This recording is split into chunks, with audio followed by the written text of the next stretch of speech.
Whenever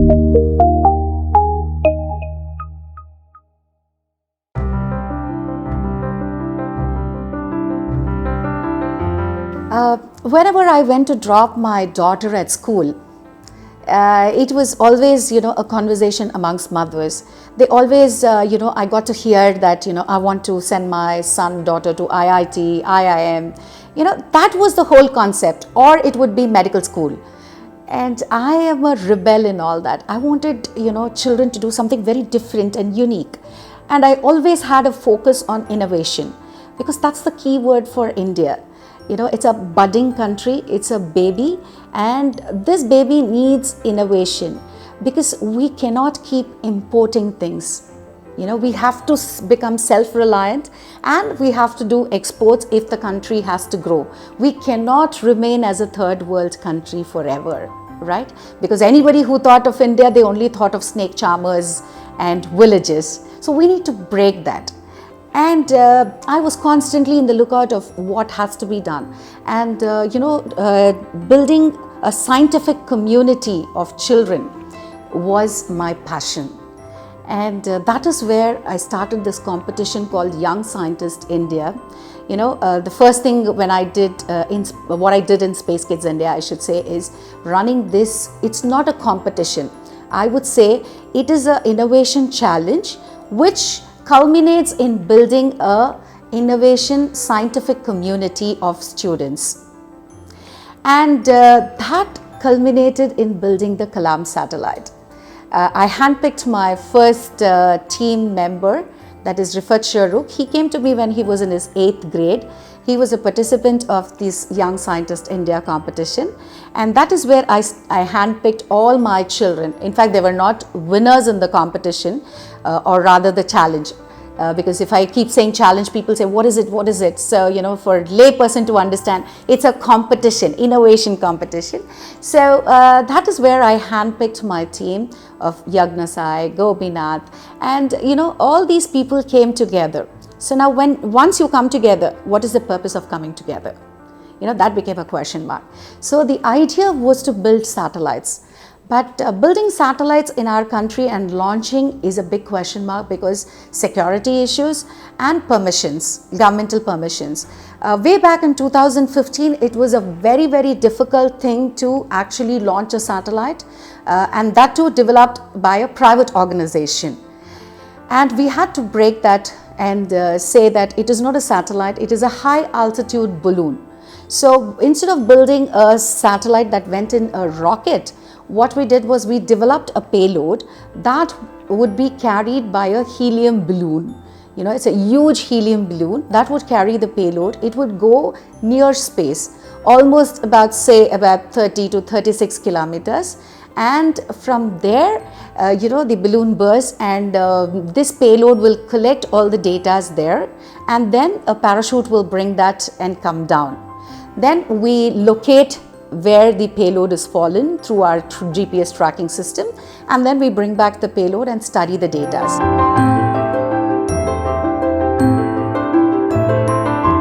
So when we were thinking of an orbital launch, orbital in the sense, your satellite, this is a satellite, so you build a satellite and you have to integrate it in the rocket, and the rocket takes the satellite to space. And that is a very, very, very expensive affair. It almost costs like, 1.5 to 2 crores. And financial crunch, that was, a major issue for us, because we couldn't spend 2 crores for our launches. And so we wondered what we have to do. And when we were brainstorming, we said, why not build smaller satellites? You will be really surprised. Our satellite Kalamsat, it was born from a gulab jamun. Yes, you will be really surprised. Kids were having gulab jamun, and I mentioned to you about Rifat and Kasif. They were like, enjoying the gulab jamun, but they were not actually putting it in the mouth. And I was so irritated. You guys asked me to make gulab jamun and you're not eating it. What are you doing, with that? Admiring the gulab jamun. And they said, ma'am, now money is the issue for us.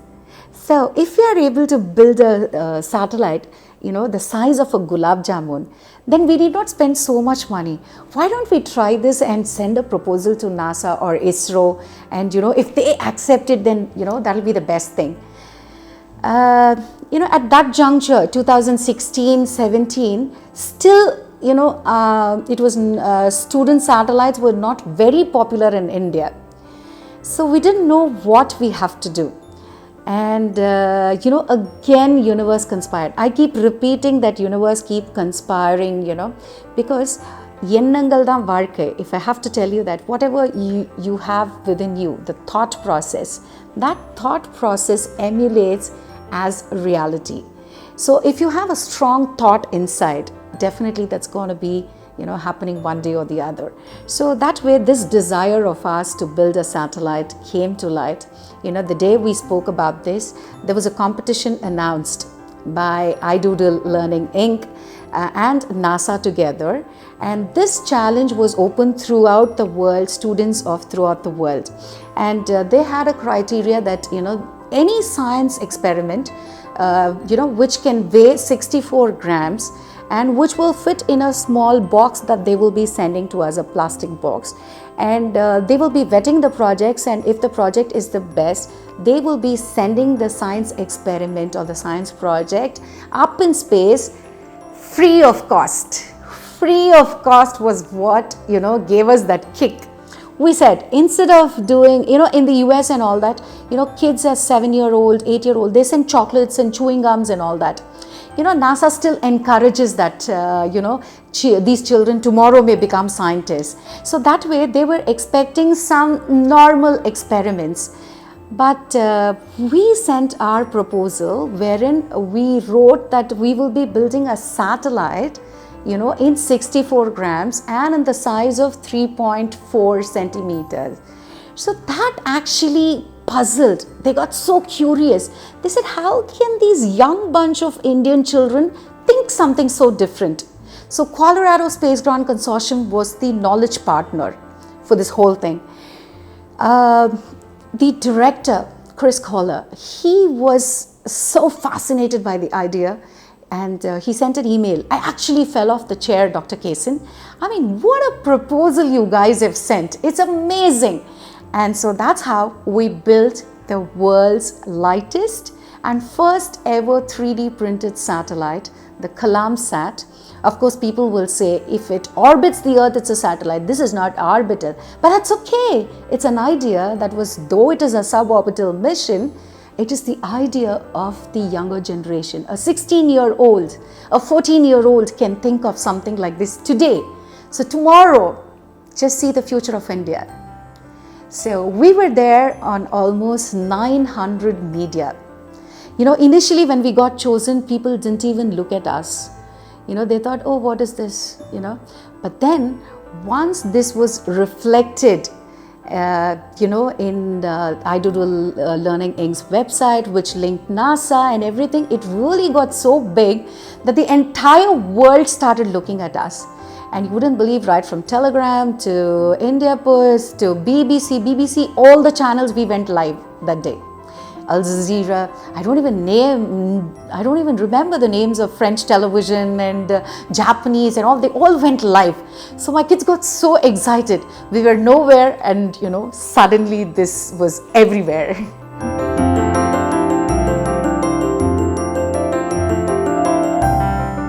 If you ask me, I think 100% everybody has interest in space. They may not want to take space as a profession, but the interest in space, I would say, is 100%, because anybody that I spoke to, when I say satellites, they're like, what? Satellites? I mean, satellites can be built only by NASA or ISRO. I said, no, we also build that. Children also can. What children can do? So immediately what happens is, a 2.5-year-old, 3-year-old, child's parent, my daughter is talking about planets. Can I bring her to Space Kidz India? I'm like, hello, we are not babysitting here. Or it is not a play school. We're not a training center. We, of course, impart knowledge to a lot of government school. We go to the interior pockets, and predominantly we try to pull the girl children outside. I'm very passionate about girl children getting into STEM, because they're always, pushed aside, saying that, only boys are good with technology and girls are only good with artistic things. So I want to break that, because, it was only about 17% all over the world that women were in STEM. Now almost it is 40%. Even during the Chandrayaan and the Mangalyaan missions that ISRO had taken, we had a lot of women. But nobody were in the forefront in the leadership roles. So that is where, we come in and we kind of pull these children and give them the space training. But apart from that, if you ask me, I would say, at least about 30% to 30 to 45% of students are now looking at space as a profession.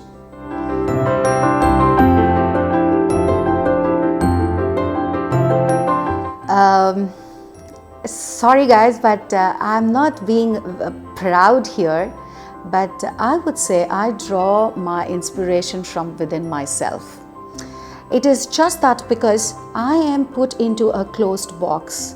When I'm put into a closed box, I should know how I have to come out.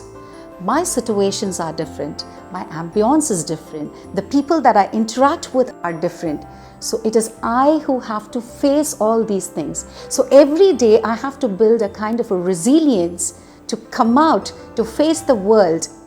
So I love to read a lot of books and, listen to a lot of speeches, more than reading, because my reading is all, I read books which are life after death, some all psychologically,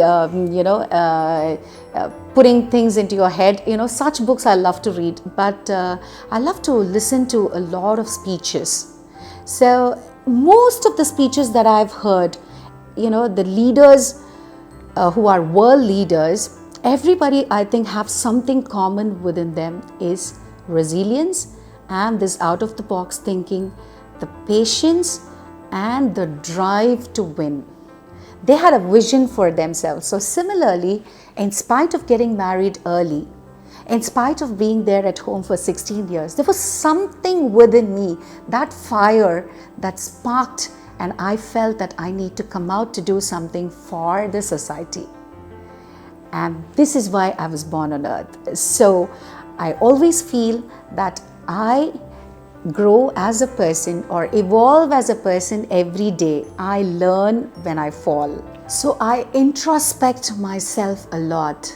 Every day, rather, every minute, I introspect whether I'm on the right path, whether I'm thinking on the right grounds. What is right for me may not be right for the others. But I strongly feel what is my thought process, I think I have to walk, that path. So I draw my inspiration from within.